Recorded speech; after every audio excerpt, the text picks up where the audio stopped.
On Mother's Day, my daughter sent me a gift box. My husband leaned closer, his face pale, and whispered, "Don't open it." 10 minutes later, the police arrived at our front door. I never imagined that such a day, one meant for flowers, sweet words, and warm hugs, could twist into the most terrifying moment of my life. Mother's Day was supposed to be gentle, filled with love from the child I once carried in my arms. Instead, I stood frozen in my living room, clutching a package that radiated unease. Edward, my husband, had spotted something first. Tiny punctures dotted the cardboard, almost invisible if you didn't look closely. But he had, and the moment he did, I felt his grip tighten around my arm. His whisper carried the weight of 30 years of fatherhood and fear. "Don't open it." My heart skipped. What mother needs to hear such words about a gift from her own daughter? I remember how the silence stretched.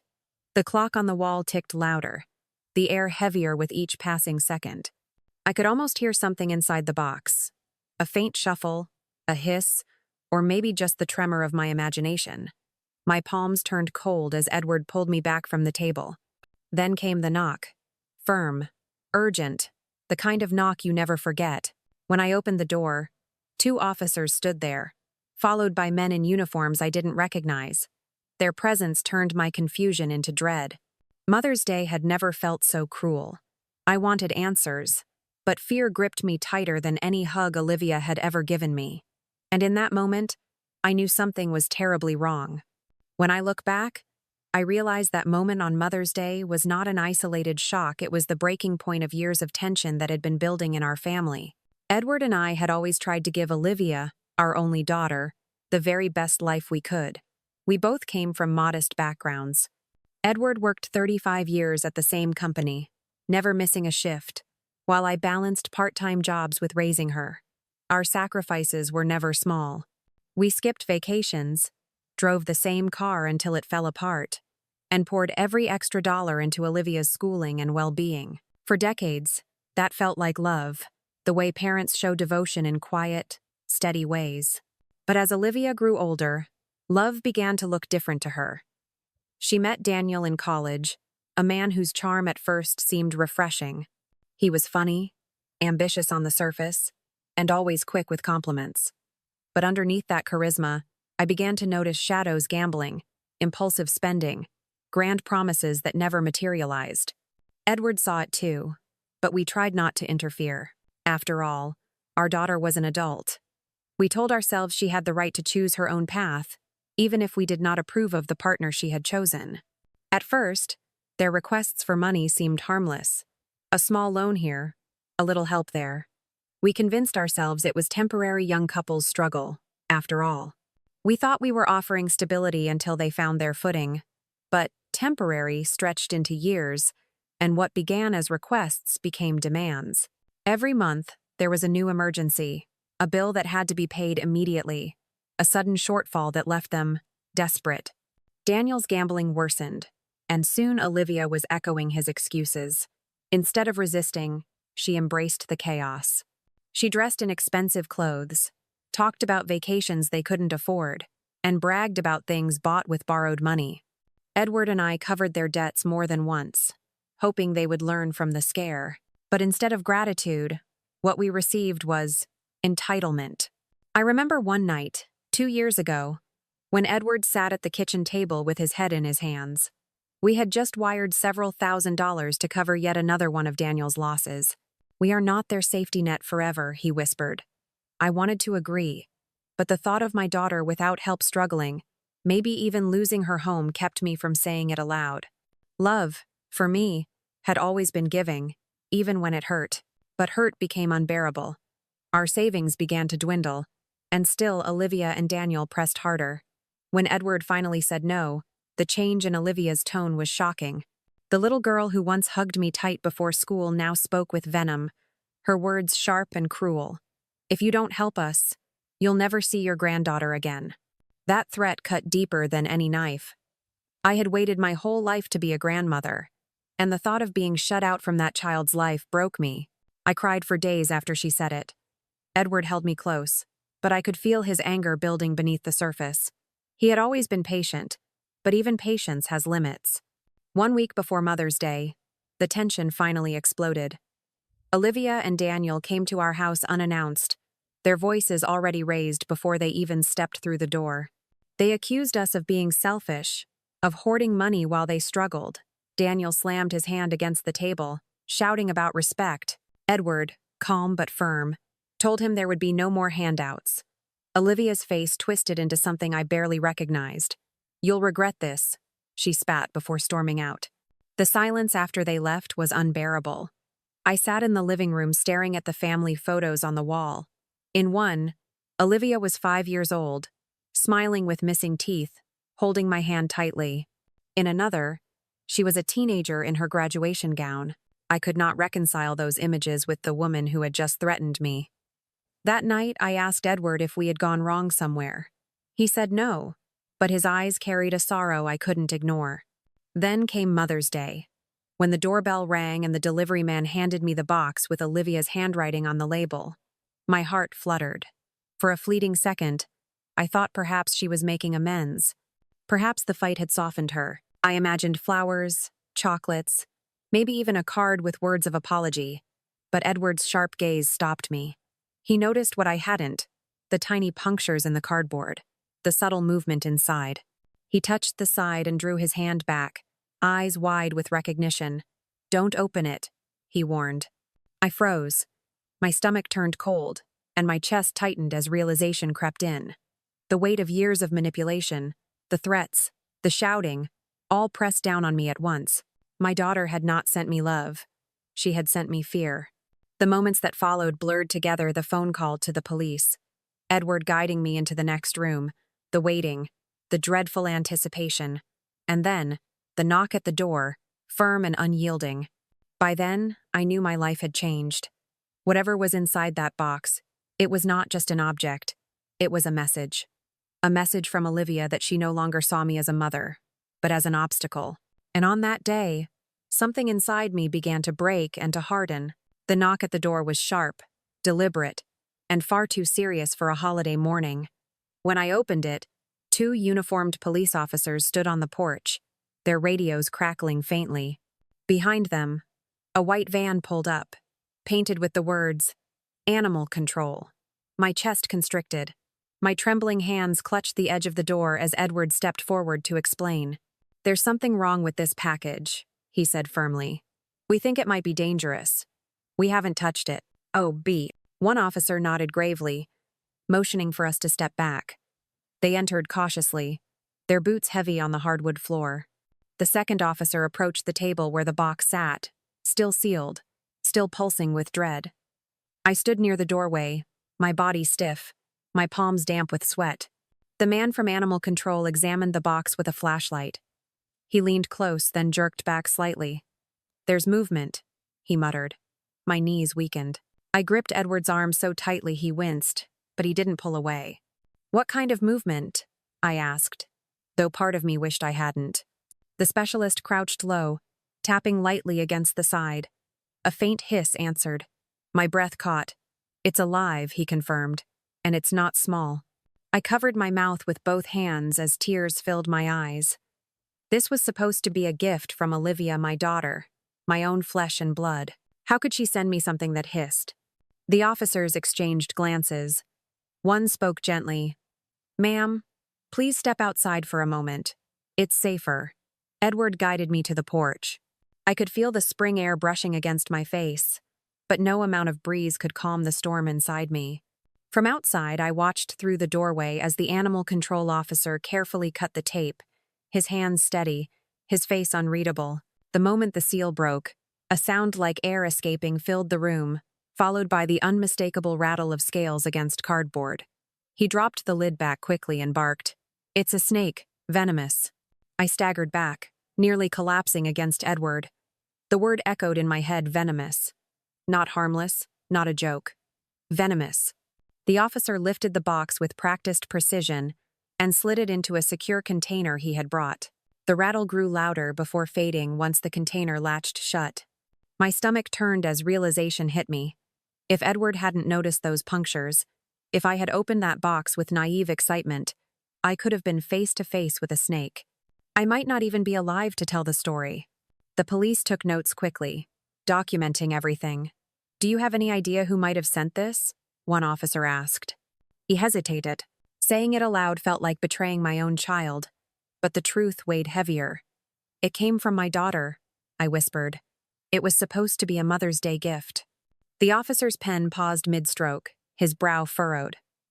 He looked at me with disbelief, as if trying to reconcile the word daughter with the danger that had just slithered out of my living room. Edward filled the silence. "She and her husband have been difficult. There's been conflict about money, threats." His voice cracked on the last word. I glanced at him, seeing not just anger but heartbreak. For Edward, this was not just about danger. It was about watching the little girl he had raised turn into someone unrecognizable. The officers exchanged another glance. "We'll need to investigate further," one said. "But the purchase of a venomous snake leaves a paper trail. We'll find out where it came from." Their professionalism steadied me somewhat, but deep down I felt broken. Olivia had crossed a line no parent ever expects their child to cross. This wasn't shouting in anger. This wasn't slamming doors or saying words she didn't mean. This was calculated, deliberate. She had packaged fear and sent it straight to my doorstep.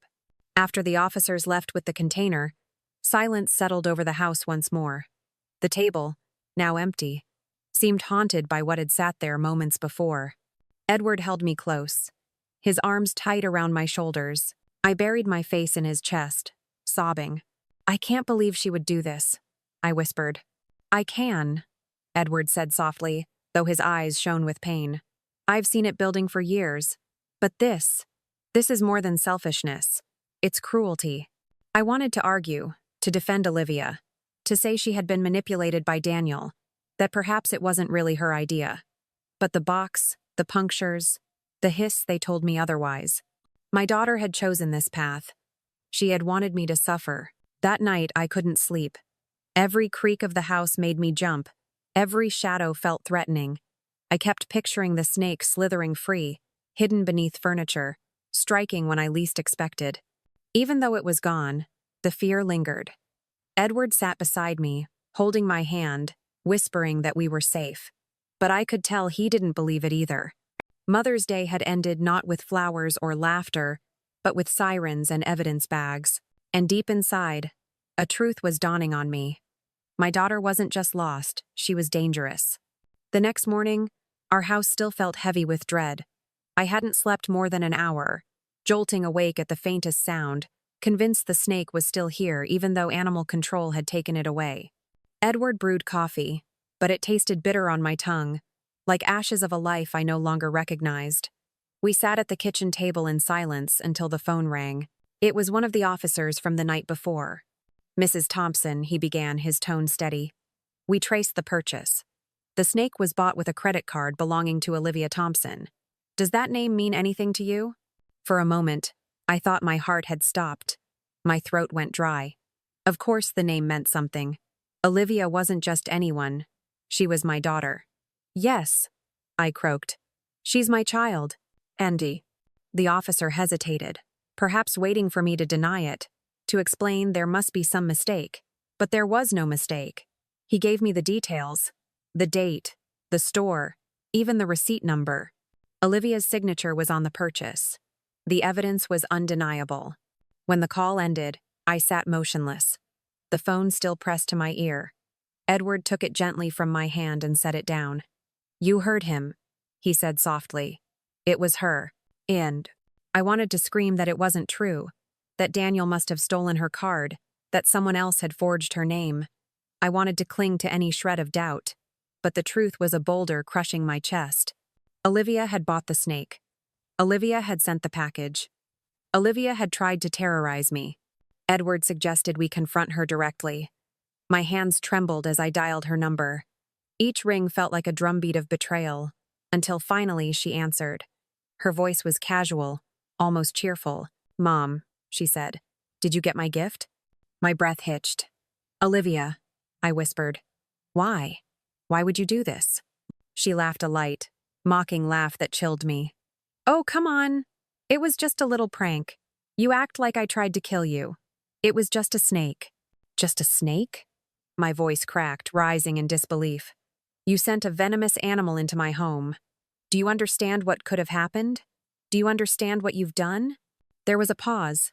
Then her tone hardened. "You're overreacting. Maybe now you'll take us seriously when we say we need help. Maybe now you'll realize you can't just ignore us." Her words cut through me like glass.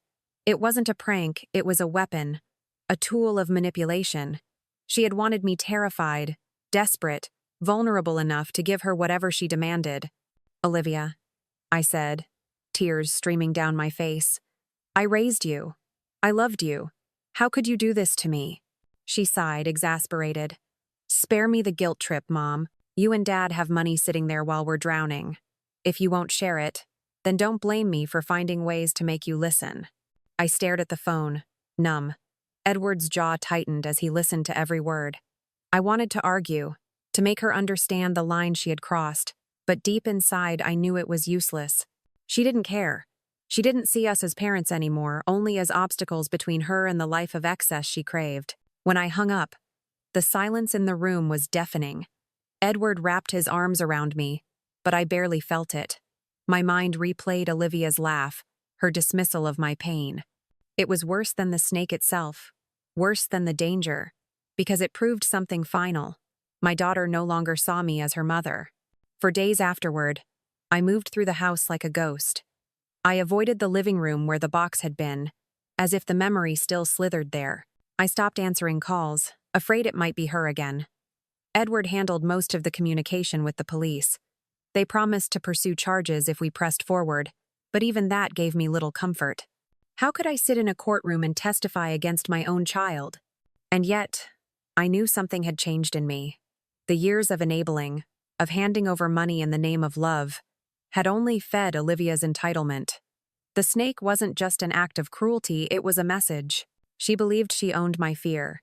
She thought she could use it to control me. That realization was more painful than anything else, but it also stirred something new inside me. A quiet resolve. Edward saw it too.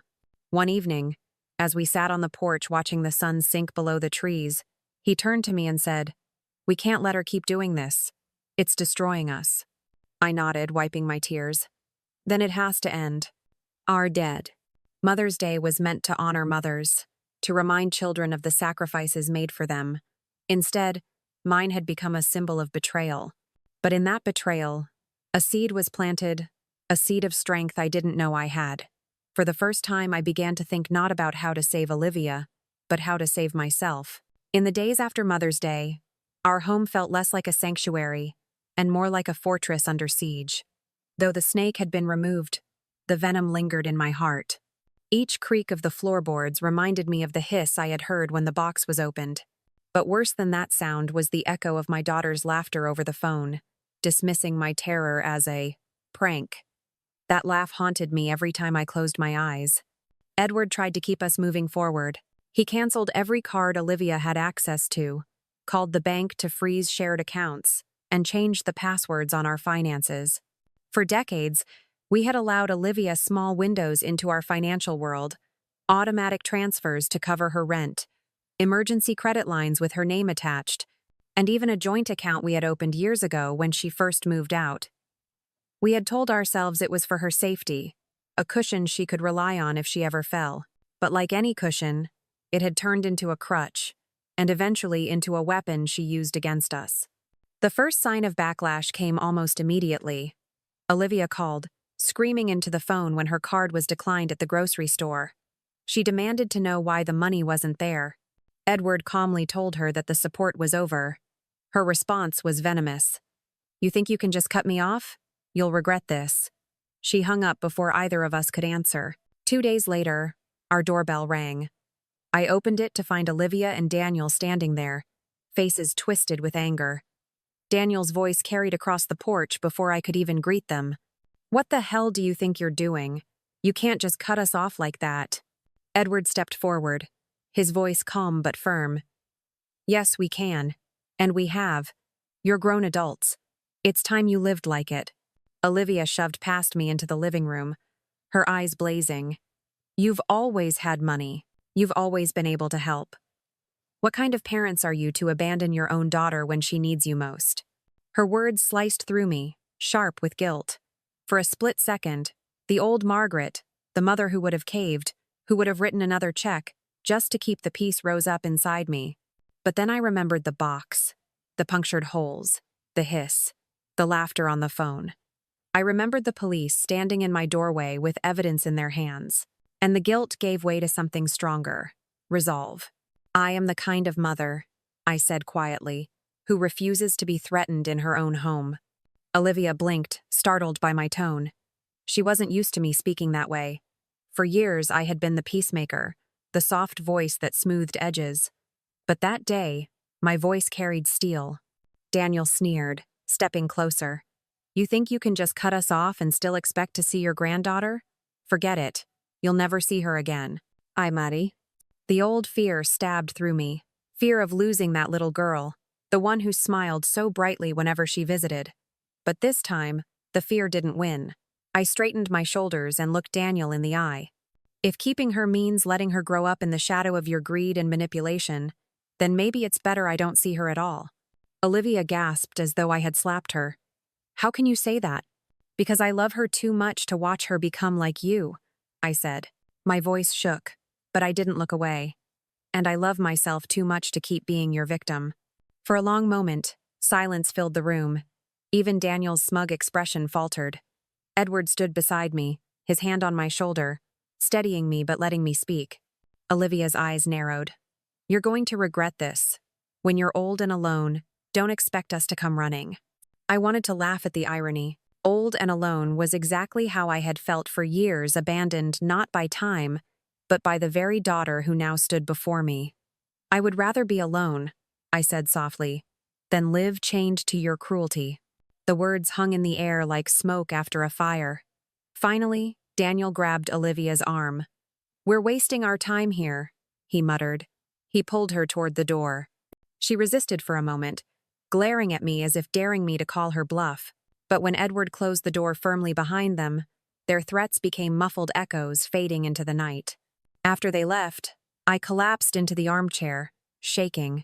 Edward knelt beside me, holding my hands. I'm proud of you, he whispered. I shook my head.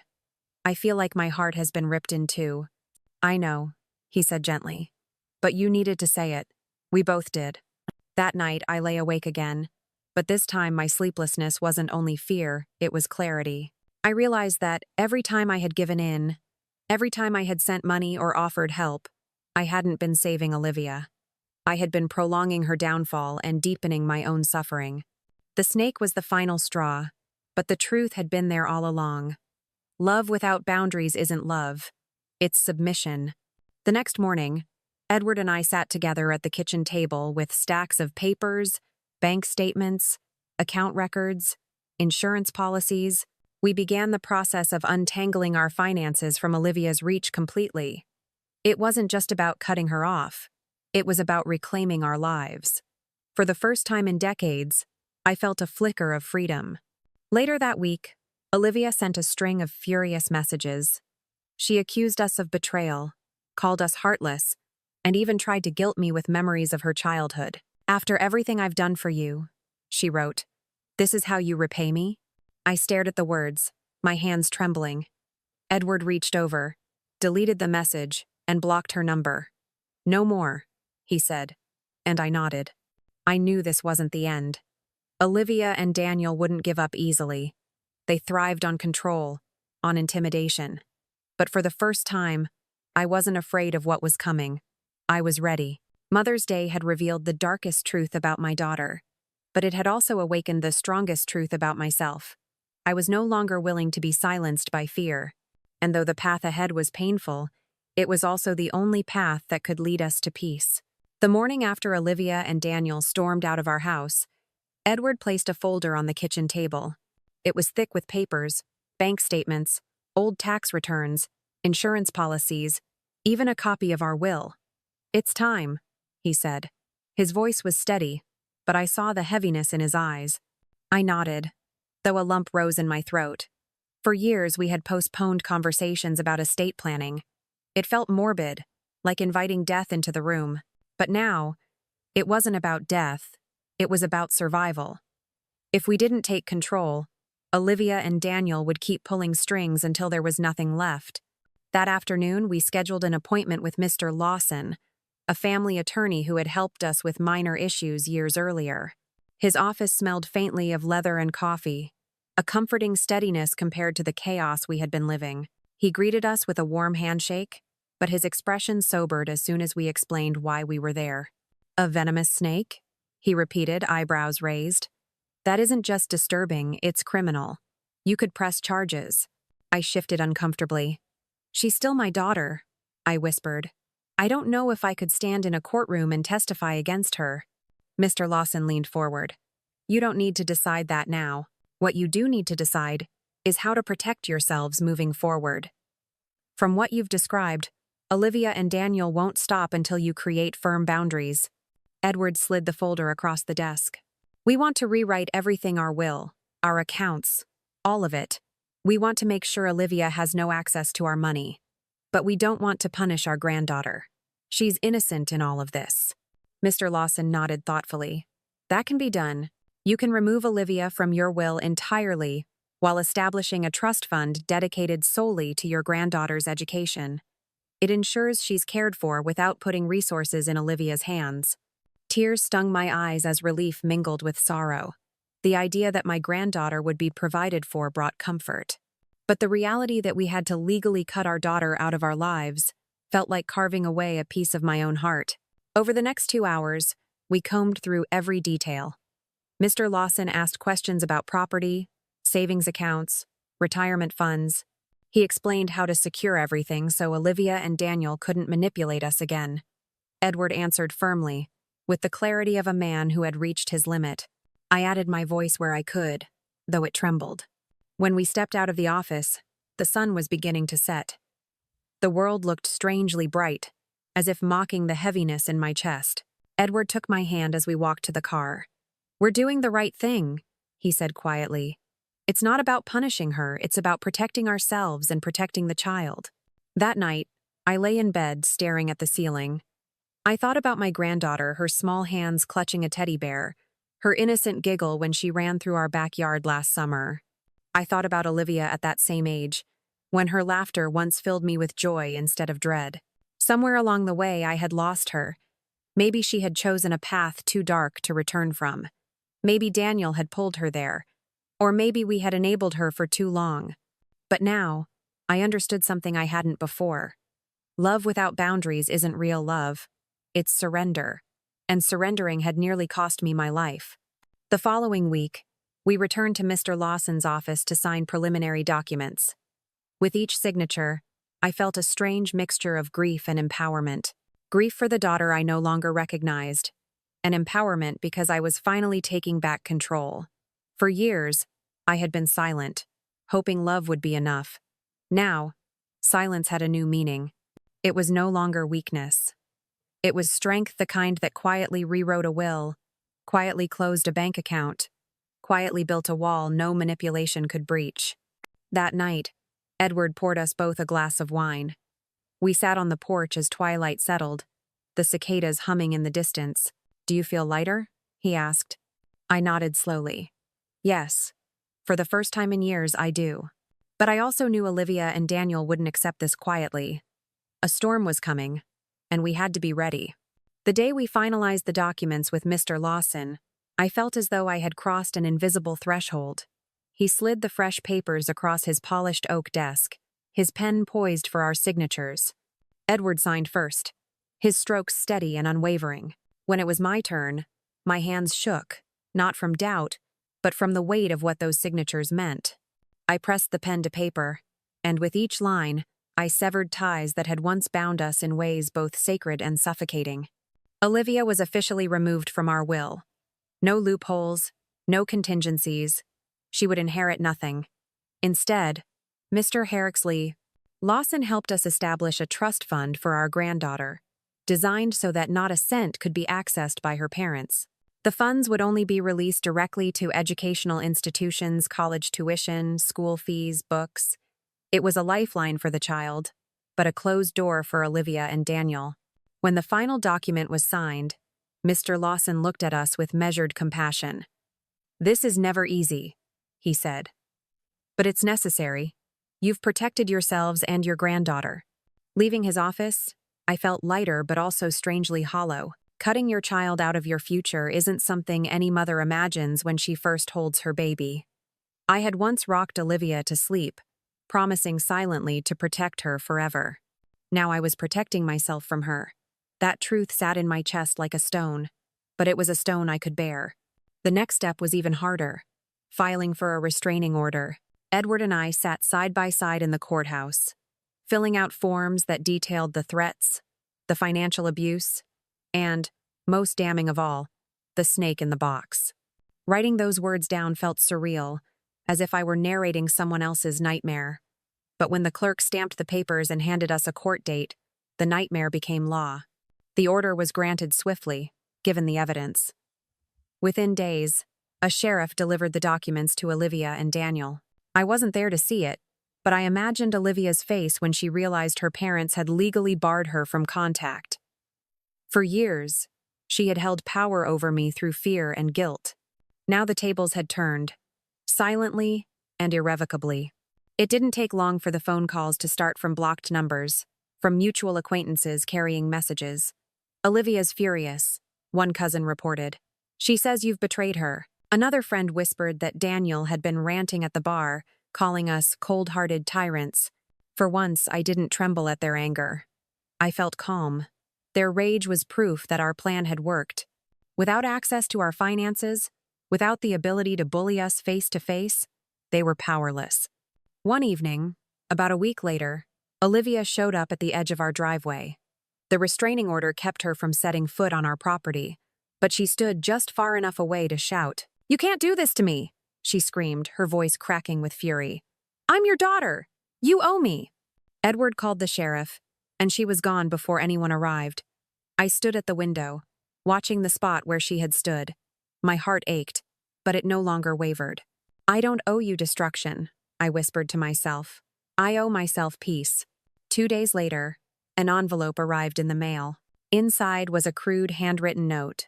Olivia's handwriting scrawled across the page. "You'll regret this. You'll be alone." I folded the note carefully, slid it into a file with the rest of the evidence, and handed it to our lawyer. Her threats no longer frightened me.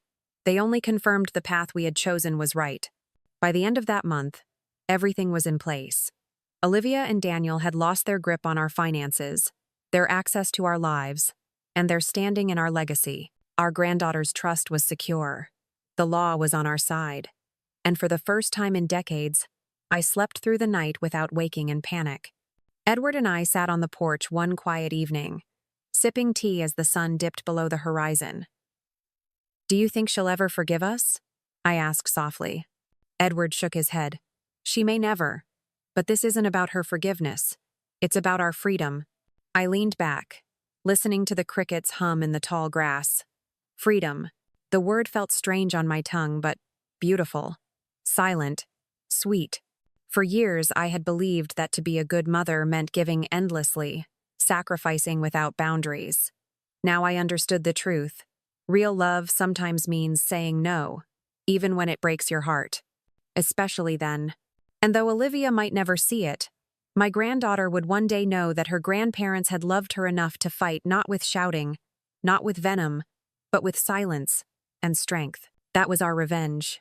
That was our justice. The silence in our home after everything was settled felt almost foreign at first. For years, our lives had been dominated by Olivia's demands, Daniel's arrogance, and the constant ringing of the phone with another crisis waiting for us to solve. But now, there was no more shouting at our doorstep, no more frantic messages asking for money, no more threats about keeping us from our granddaughter. The stillness was startling. It was also healing. I woke up one morning and realized I hadn't dreamed about the snake in weeks.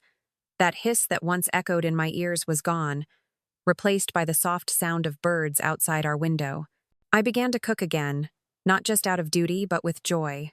Edward and I ate dinner without tension, and sometimes we even laughed, really laughed, like we hadn't in years. Peace had returned, though it had come at a cost I never imagined paying, losing my daughter. Yet even in that loss, I discovered something important. I learned that love has limits, And those limits are not weaknesses. They are boundaries that keep love from turning into abuse. Olivia had mistaken our giving for obligation, our sacrifices for servitude. She believed she could use fear, even venom, to bend us to her will. But she was wrong. By cutting her off, by standing our ground, Edward and I proved something to her, to ourselves, and maybe to others who are silently suffering. You do not have to let someone you love destroy you. There are days when the grief still comes. I'll see a photo of Olivia as a child, her gap-toothed grin lighting up the room, and my heart aches. I miss the little girl she once was.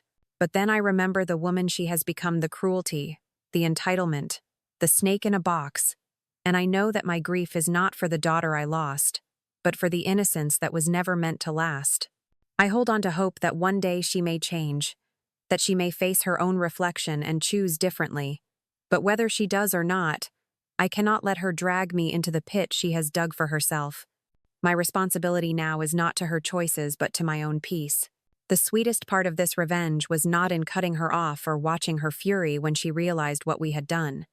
The sweetest part was reclaiming myself, taking back the dignity that had been eroded by years of manipulation, finding joy in the quiet again, looking at Edward and realizing that after decades of storms, we had finally found safe harbor. Our granddaughter's trust fund is secure. She may not understand it yet, but one day she will.